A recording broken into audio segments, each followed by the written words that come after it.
Bonjour à chacun dans ce dimanche de Pâques. Jésus est ressuscité, il est vivant, gloire à lui, et nous sommes, gloire à Dieu, nous sommes dans la joie parce qu'il a quitté le tombeau, parce qu'il a souffert sur la croix et il est maintenant ressuscité. Et nous voulons avec vous proclamer et glorifier le Seigneur pour cette victoire sur le mal, cette victoire sur le péché, cette victoire sur les ténèbres, cette victoire sur le diable. Et il est tout puissant et vivant. J'aimerais vous lire le récit de la résurrection que nous trouvons dans l'évangile de Jean au chapitre 20.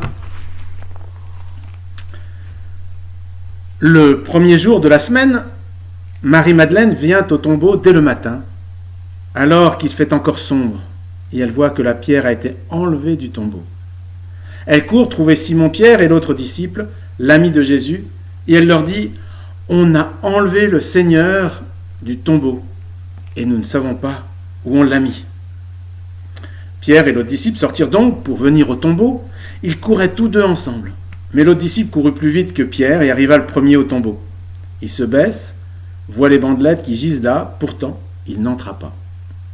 Simon-Pierre, qui le suivait, arrive, entrant dans le tombeau, il voit les bandelettes qui gisent là et le linge qui était sur la tête de Jésus. Ce linge ne gisait pas avec les bandelettes, mais il était roulé à part, dans un autre lieu.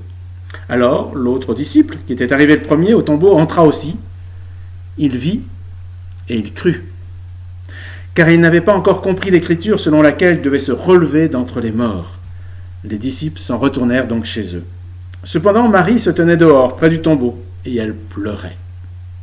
Tout en pleurant, elle se baissa pour regarder dans le tombeau. Elle voit alors deux anges vêtus de blanc assis là où gisait précédemment le corps de Jésus, l'un à la tête et l'autre aux pieds. Ils lui dirent « Femme, pourquoi pleures-tu » Elle leur répondit « Parce qu'on a enlevé mon Seigneur et je ne sais pas où on l'a mis. » Après avoir dit cela, elle se retourna, elle voit Jésus debout, mais elle ne savait pas que c'était Jésus. Jésus lui dit « Femme, pourquoi pleures-tu ? Qui cherches-tu » Pensant que c'était le jardinier, elle lui dit « Seigneur, si c'est toi qui l'as emporté, dis-moi où tu l'as mis, et moi j'irai le prendre. » Jésus lui dit « Marie !» Elle se retourna et lui dit en hébreu « Rabboni !» c'est-à-dire « Maître !» Jésus lui dit « Cesse de t'accrocher à moi, car je ne suis pas encore monté vers le Père, mais va vers mes frères et dis-leur que je monte vers celui qui est mon Père et votre Père, mon Dieu et votre Dieu. » Marie-Madeleine vient annoncer aux disciples qu'elle a vu le Seigneur et qu'il lui a dit cela.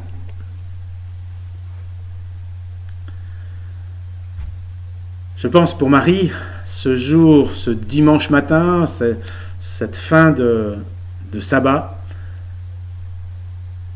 elle est là complètement paniquée. Elle vient pour apporter les aromates, pour embaumer le corps de Jésus, et il n'est plus là. Et c'est une vraie panique qui la prend. Où on l'a mis? Et elle va répéter cela après, donc ça c'est au verset 2, où on l'a mis, et on va retrouver au verset 13, je ne sais pas où on l'a mis. Et la différence entre nous et je se situe entre le fait qu'entre deux, Pierre et Jean sont passés au tombeau, et on nous dit, de Jean en tout cas, il vit et il crut. Il crut que Jésus est ressuscité, qu'il est vivant.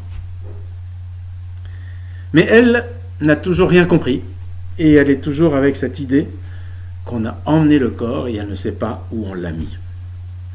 Et au verset 15, elle va encore poser la question à Jésus lui-même, « Dis-moi où tu l'as mis ?» pensant que c'était un jardinier.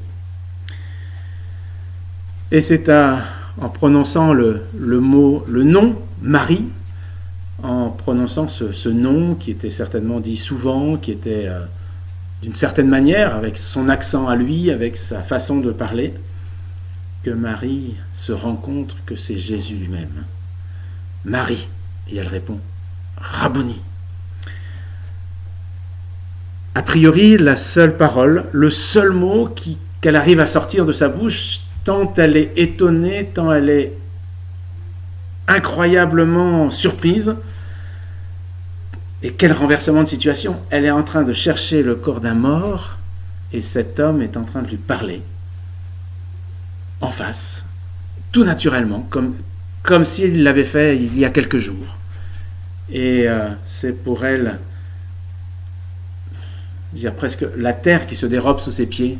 Elle ne sait plus où elle fait, et elle réalise qu'il est vivant, et qu'il est tout-puissant, qu'il est le maître des maîtres, le seigneur des seigneurs, et qu'il faut aller le dire aux autres. Et pour nous, c'est pareil, je pense que nous pouvons réaliser aujourd'hui quelle merveilleuse bonne nouvelle que Jésus est ressuscité, que Jésus est vivant, qu'il veut encore intervenir auprès de nous aujourd'hui, qu'il a pris notre péché et que nous sommes délivrés, que nous sommes libérés.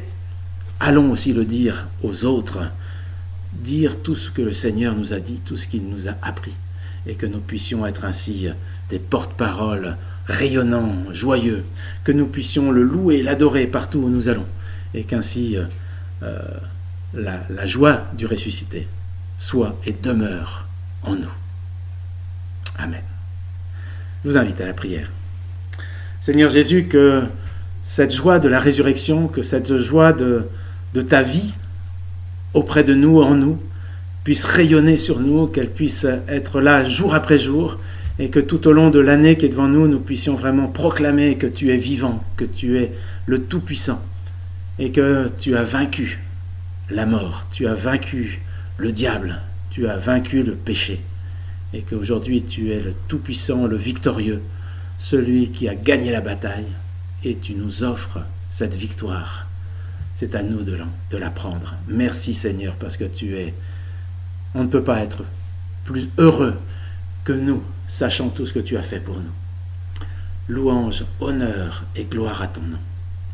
Amen.